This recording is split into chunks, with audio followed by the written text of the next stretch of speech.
As a child, I was fascinated by the legend of the global flood. The life of our civilization was approaching the sunset. People's days were numbered. The water level rose higher and higher. Streams of rain flooded the last people on the mountain tops. People who were punished for disobeying an angry deity did not understand their guilt. They just wanted to live. They just loved their children. They just dreamed of returning to their homes. From a scientific point of view, all the water on the planet is not enough to drown all living things. But in the grand scheme of things, what is the difference between us and you? After all, if a terrible element flooded your city or your country or an entire continent, would you be able to survive? Does Noah's fate await only the lucky few?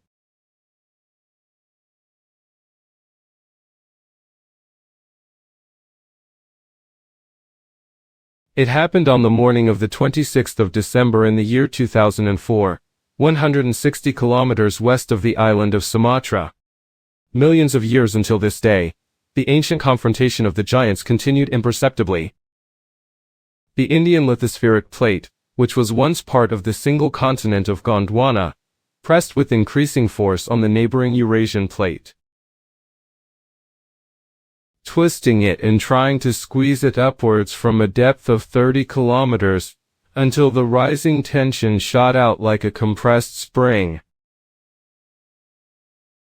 The ancient giant plates slipped relative to each other, and with a terrible impact the seafloor was thrown up and curved several meters for almost 1,500 kilometers. The point where the cataclysm occurred is part of the Pacific Ring of Fire. More than 80% of the largest earthquakes on our planet occur there, and tectonic plate shifts occur regularly every few centuries. However, at that time there was no system for early detection of tsunamis in the Indian Ocean, nor a system for alerting the population of coastal areas, and carefree tourists continued to enjoy sunbathing on the golden sand, play with children and dive in the extremely beautiful and safe ocean. Huge masses of water received an underground impulse of incredible force, and moved from the epicenter towards the coast. Ted Morthy, vice president of the Tsunami Society, estimates the total energy of these waves at 5 megatons in TNT equivalent. This is twice the combined power of all the munitions detonated during World War II, including 2 atomic bombs. But in the first hours after the earthquake, the wave height did not exceed 10 centimeters.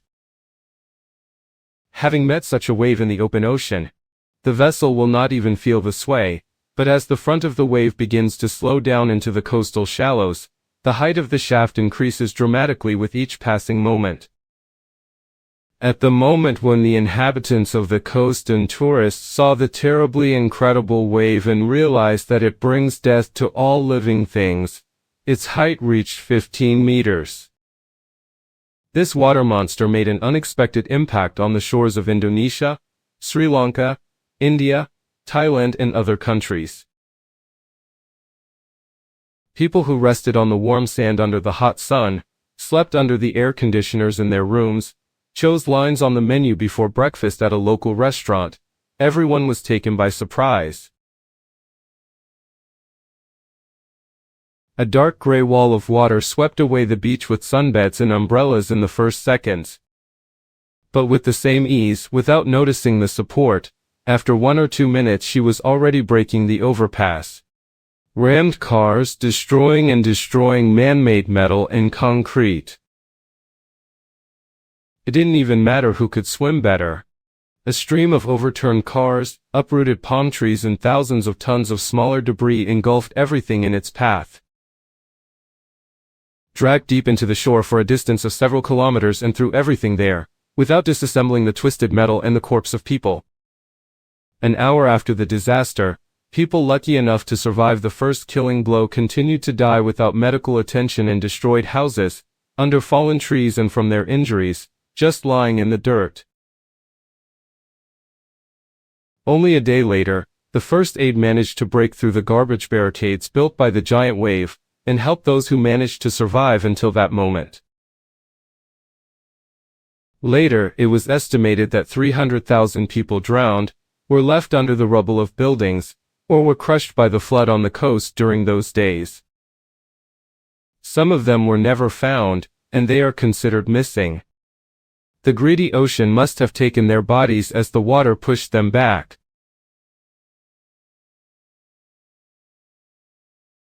A terrible tragedy, but it seems that such a tsunami cannot threaten all of humanity, but only certain regions.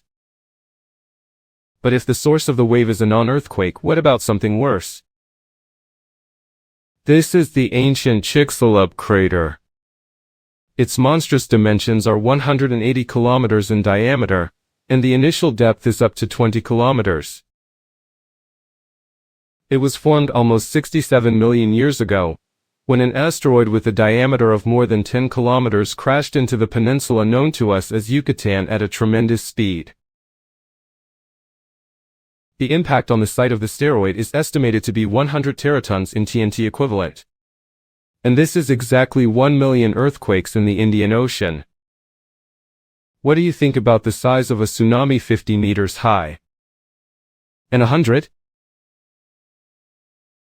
It is difficult to imagine the consequences of a wave capable of sweeping across all continents from edge to edge across the planet. But one thing is obvious. Among those who survive, there will be units. And it is far from a fact that they will be satisfied with such happiness in the conditions of their new life. Now look closely, because the asteroid just hit the beach, and the amount of water ejected was really small. If it were to hit an open ocean, such as the Mariana Trench, which is just as deep as the asteroid, it's like they were made for each other. Right now, we would be you and me if we were dinosaurs. Yes, a tsunami is a terrible, deadly disaster. But its blow is delivered instantly, and after it, humanity has time to recover its strength and take some measures. For example, to build a system for early detection of tsunamis for the rapid evacuation of coastal areas. But even more terrible flood scenarios are possible. When the water level rises for a long time or even forever. In 2015, NASA experts showed that the level of the world ocean is rising faster than expected, and during the coming decades it will rise by 90 centimeters. If the warming trend continues, the glaciers at the poles of our planet will continue to melt, and the level of the world's oceans will rise and rise until all the ice on the planet turns to liquid. Before you is a map of the continents in such a future. At first glance, it may seem that the Earth on it looks the same as before. However, when approaching Asia, the scale of the tragedy becomes clear.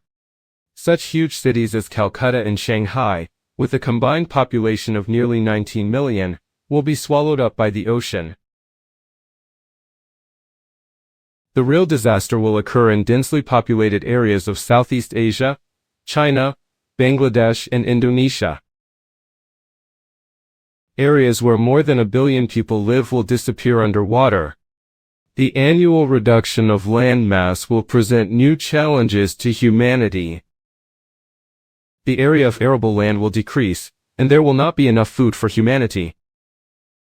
The new ocean spaces will increase the humidity of the atmosphere with their vapors, and eternal rains will flood the overcrowded cities of the continents. But there is also good news. The rise of the level and flooding of the lands will occur for decades or even centuries. And we will have a chance to do something in time to ensure the possibility of survival in the reduced territory. It will probably be forced birth control, mass production of chemical food, and new architecture of high-rise cities.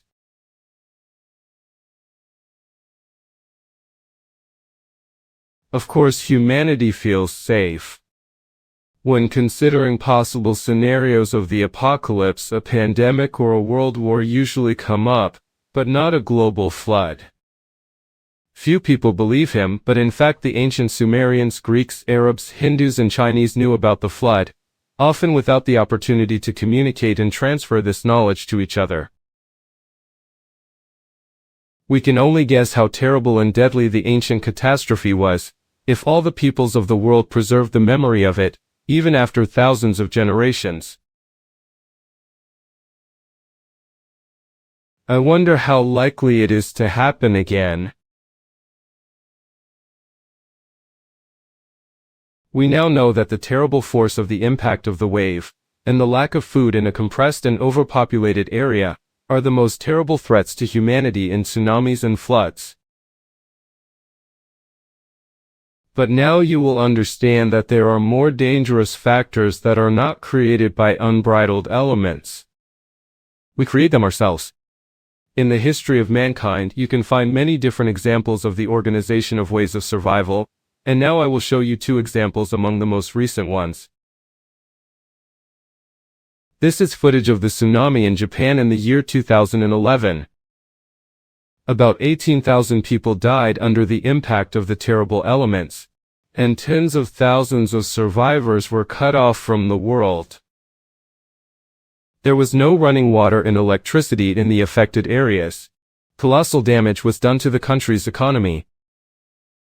How did local residents save themselves? The answer is this. In difficult times there were no crimes, victims showed high mutual benefit, everyone understood mutual social responsibility. No one stepped forward when distributing food. No one pushed the women and children in line to the rescuers. All along the coast, thousands of ATMs were overturned and broken by the elements, but not a single yen was lost from them. The best qualities of a person, which were revealed by the victims to each other, helped to save and preserve many lives. But there are other rules of survival. Reject all stages of evolution and turn into an animal. This is footage of New Orleans. As a result of the attack of Hurricane Katrina in the year 2005, 80% of the city was flooded. Most of the residents were evacuated in advance. The lives of the remaining people were objectively not threatened by anything except other people. Gangs of marauders on boats first seized gun stores, then jewelry stores. The city was taken by a wave, no, not a tsunami, but a wave of human violence. In just 2 weeks, food and women became the main human values in the captured city, as they were tens of thousands of years ago. It got to the point that the police were able to enter the city to restore order only with the support of the National Guard. If we want to be prepared for the apocalypse, be it a flood or any other disaster, we must not start with fuel and food reserves, not with the ability to hunt and get water. First we have to ask ourselves, who are we? Humans who built a civilization with the support of their own kind, or predators who survive at the expense of the weak? Write your opinion in the comments, but remember the truth about yourself. We learn only through practice, and it may turn out to be unexpected for us.